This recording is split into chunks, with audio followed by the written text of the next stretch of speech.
দুনিয়া চিরজীবন কিন্তু থাকার দুনিয়ারা কেউ থাকতে পারবেন না। একটু নিজের মনটাকে প্রশ্ন করি, আমি যখন দুনিয়ার মধ্যে আসলাম, আসার পরে আমার মায়ের কোলের উপর আমি ঘুরে বেড়াইছি, আমার বাবার কাঁধে উঠিয়া ঘুরে বেড়াইছি। আহারে সেই মা সেই বাবা আজকে কোথায় চলে গেল? আজকে জানি না এই ময়দানের মধ্যে, এই তলটের জমিনের মধ্যে জানি না কার যেন মা দুনিয়ার মধ্যে নাই, জানি না কার যেন বাবা এই অন্ধকার কবরের মধ্যে চলে গেছে। এ আব্বা যারা ভালো করিয়া বুঝো, এই দুনিয়া থেকে তোমার মা চলে গেছে, তোমার বাবা চলে গেছে, তোমার আত্মীয় স্বজন অন্ধকার কবরের মধ্যে চলে গেছেন। এ আব্বা যারা ভালো করিয়া বুঝো, তুমি হয়তো জানো না কোন বাজারে যেন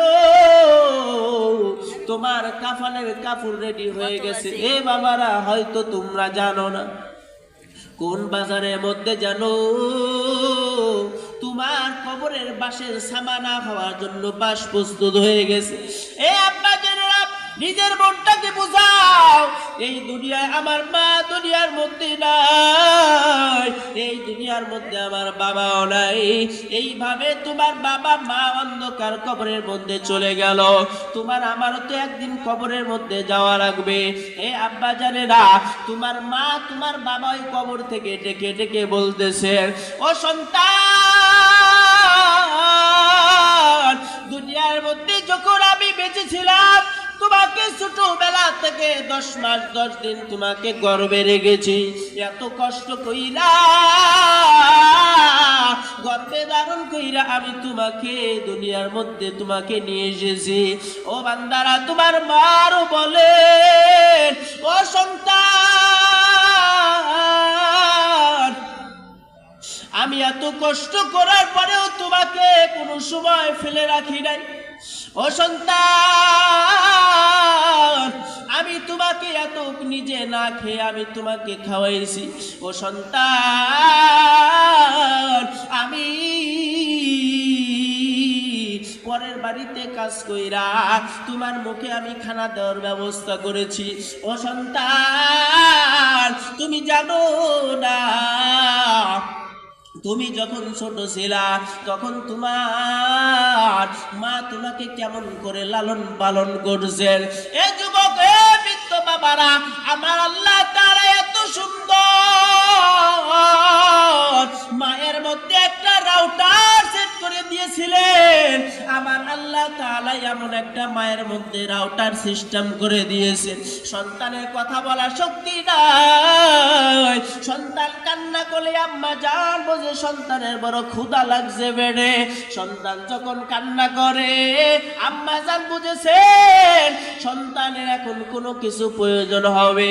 সন্তান শুধু কান্না করে ক্ষুধার কথা মায়ের কাছে বলতে পারেন না। এ আব্বা জান, এইবার আমার আল্লাহ তাআলা সন্তান যখন কান্না করে মা তখন বুঝতে পারে সন্তানের পেটের মধ্যে বড় ক্ষুধা লাগছে, এখনই দুধ পান করাইতে হবে। সেই বাতকে জানি না এই তলটের জমিনের মুসলমানদের জানি না আজকে কবরস্থানের মাহফিল, জানি না কার যেন মা বাবা অন্ধকার কবরে চলে গেছে রে।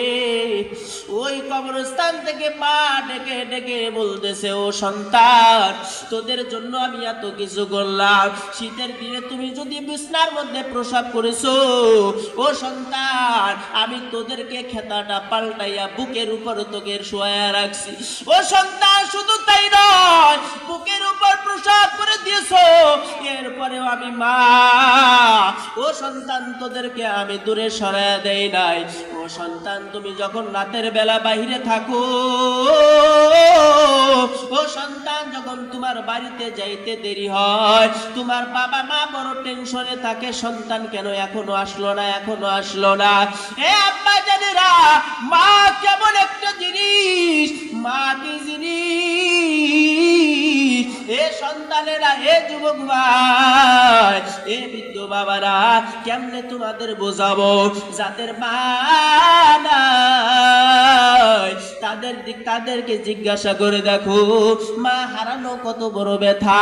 দুনিয়ার মধ্যে যার মা নাই তাকে জিজ্ঞাসা করলে বুঝতে পারবা মা হারানো কত ব্যথা। ওই মা যখন সন্তান, তোমার যখন শুনছে সন্তান বিদেশ থেকে বাড়িতে আসতেছে, এই কথা যখন মা শুনছে, মায়ের চোখে ঘুম নাই, বাবার চোখে ঘুম নাই। বাবা বড় আনন্দ, মা বড় আনন্দ। মা বলতেছে, ও আব্দুর রহমানের বাবা, যাও বাজার থেকে ভালো ভালো জিনিস তুমি ক্রয় করে নিয়ে এসো। আজকে অনেকদিন পর বিদেশ থেকে আমার সন্তান বাড়িতে আসতেছে, আমার সন্তানকে তুমি নিয়ে আসো। এইবার মা বড় আনন্দ, মা বড় আনন্দ। সন্তান অনেক বছর পর বিদেশ থেকে আসতেছে। এত লোটের মুসলমান, এ যুবক ভাই, এইবার যখন ভালো ভালো জিনিস যখন বাবা বাজার থেকে বাজার করে আনলো, মা রান্না বান্না করলেন, সন্তান এইবার ফোন দিছে, আম্মা যান এই করে 3টার মধ্যে আমি ঢাকা এয়ারপোর্টের মধ্যে নামবো, এয়ারপোর্টের মধ্যে আমি নামবো। এই কথা যখন মায়ের কাছে বললেন, মায়ের কাছে বলার পর মা তো আনন্দে আছে, সন্তান কখন আসবে, কখন সন্তান আসবে, বাংলার জমিনের মধ্যে নেইমা গেছে। মা বড় আনন্দ। এ আব্বা যারা জানি না এমন মাকে কে যেন হারাইছো, জানি না কে যেন আজকে মা হারাইছো, জানি না কে যেন জনম দুঃখিনী মাকে হারাইছো। এইবার মা খুশিতে আনন্দে রান্না করতেছে, পিঠা বানাইতেছে, গরুর গোশত রান্না করে। অনেক বছর পর আমার সন্তান আসতেছে। হঠাৎ করে এইবার বাবা ফোনের মধ্যে একটা মিস কল চলে গেছে। ও আপনি কে? আপনার গলার কণ্ঠ আমি তো চিনতেছি না। আর এই কণ্ঠটাও তো আমার সন্তানের কণ্ঠ না, বলেন না আপনি কে? এইবার ডাক দিয়ে বলতেছেন, আপনার মোবাইলে দেখলাম বাবা নামে সেভ করা নাম্বার লেখা দেখলাম। ও আব্দুর রহমানের বাবা, আপনি কি আব্দুর রহমানের বাবা? কয় হ্যাঁ আমি আব্দুর রহমানের বাবা। এইবার ওই ঢাকা থেকে বলতেছে আপনার সন্তান এয়ারপোর্ট থেকে নাইবা একটা হাইস গাড়ি করে বাড়ির দিকে রওনা হয়েছে। হঠাৎ করে একটা গাড়ির সংঘর্ষের সাথে আপনার সন্তান এই দুনিয়া থেকে বিদায় নিয়ে চলে গেছে। বাবা একটা মোবাইল ফেলে একটা দৌড় মারছে, ঢাকার উদ্দেশ্যে রওনা।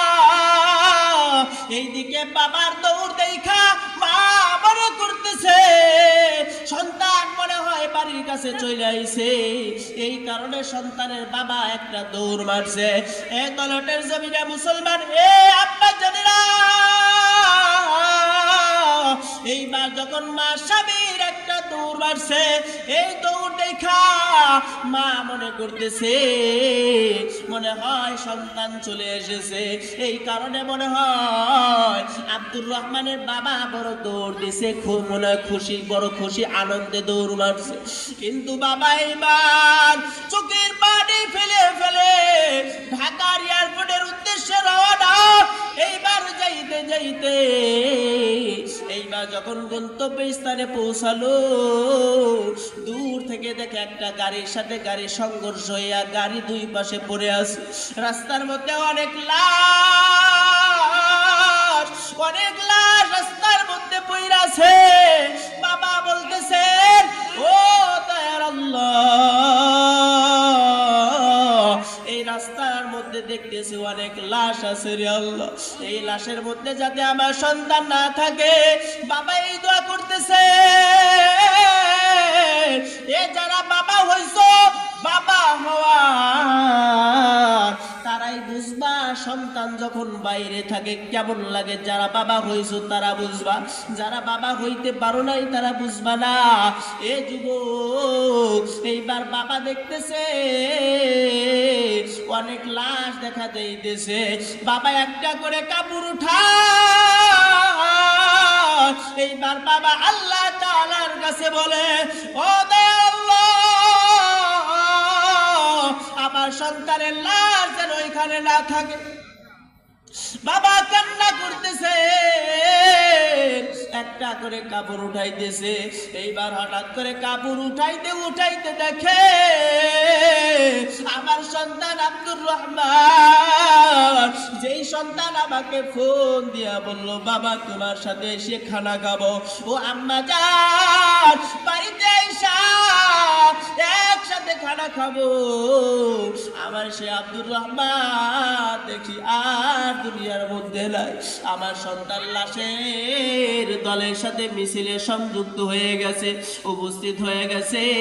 বাবা চোখের পানি ফেলে ফেলে কান্না করে আর বলতেছে, ও আব্দুর রহমান, ও বাবা তুমি না ফোনে বললে, ও বাবা, ও মা, তোমাদের সাথে বাড়িতে আইসা একসাথে খানা খাবো। ও আম্মা তুমি না বললে, ও বাবা তোমাকে নিয়ে কালকে ঘুরতে যাব। ও বাবা তুমি না বললে আমার জন্য পাঞ্জাবির কাপড় নিয়ে এসেছো। ও সন্তান তুমি না বললে তোমার মায়ের জন্য শাড়ি এনেছো। ও সন্তান বলো সেই পাঞ্জাবি খুব। বাবা কান্না করতেছে, হাউ বাউ করে কান্না করতেছে। এইদিকে মা আনন্দে আছে, সন্তান আসতেছে, বাবা আগায় গেছে, বাবা আগায় আনবে, সন্তানকে আগায় আনতে গেছে। এই তলটের মুসলমান, এ বৃদ্ধ বাবারা, ও পর্দার আড়ালের আম্মা জানেরা, ও যুবক ভাইরা, ও ছেলে সন্তানের বাবারা, একটু ভালো করিয়া শুনিয়া না। এইবার যখন সন্তানটাকে অ্যাম্বুলেন্স কইরা যখন বাড়ির দিকে রওনা, এইবার যখন বাড়ির দিকে রওনা হইল, বাড়িতে আসার পরে দূর থেকে একটা হরেন মারছে। হরেন শুই না মা মনে করছে সন্তান মনে হয় চলে আইছে।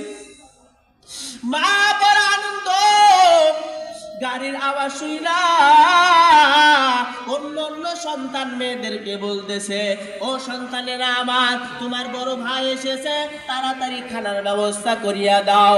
ও মেয়েরা আমার, তোমার বড় ভাই এসেছে, তাড়াতাড়ি ঘরের মধ্যে তাড়াতাড়ি সুন্দর করে বিছানার কাপড় বিছাইয়া দাও।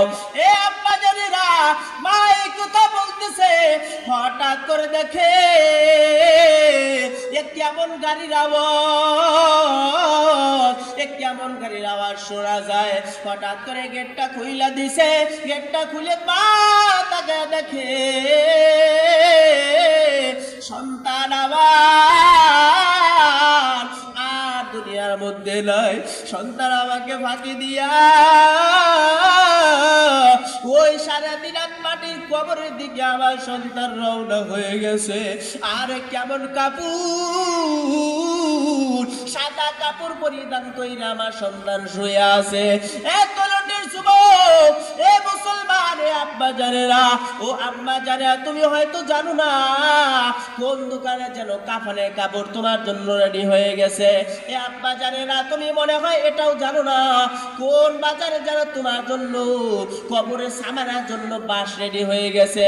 এ যুবক, এটাও হয়তো তুমি জানো না মসজিদের পালকি প্রতিদিন তোমাকে ডাকতেছে আর বলতেছে, ও বনিয়াদো, আমি বড় ভয়ঙ্কর, আমি খাটনি সহজে একবারে মসজিদ থেকে বের হই না, আমি মসজিদ থেকে সহজে বের হই না। আর যেদিন আমি খাটনি চার বিহারের পালকি, এ যুবক প্রতিদিন ডেকে ডেকে বলতেছে, আমি যেদিন মসজিদ থেকে বের হব, আমি যেই দিন যার বাড়িতে যাব, সেই দিন আমি তাকে না নিয়া এই তলটের কবরস্থানে তোমাকে আমাকে না রেখা খালি হাতে ফিরে আসবে না, ওই খাটনি খালি ফিরে আসবে না। এ যুবক শুধু তাই নয়, প্রতিদিন কবর তোমাকে আমাকে ডাক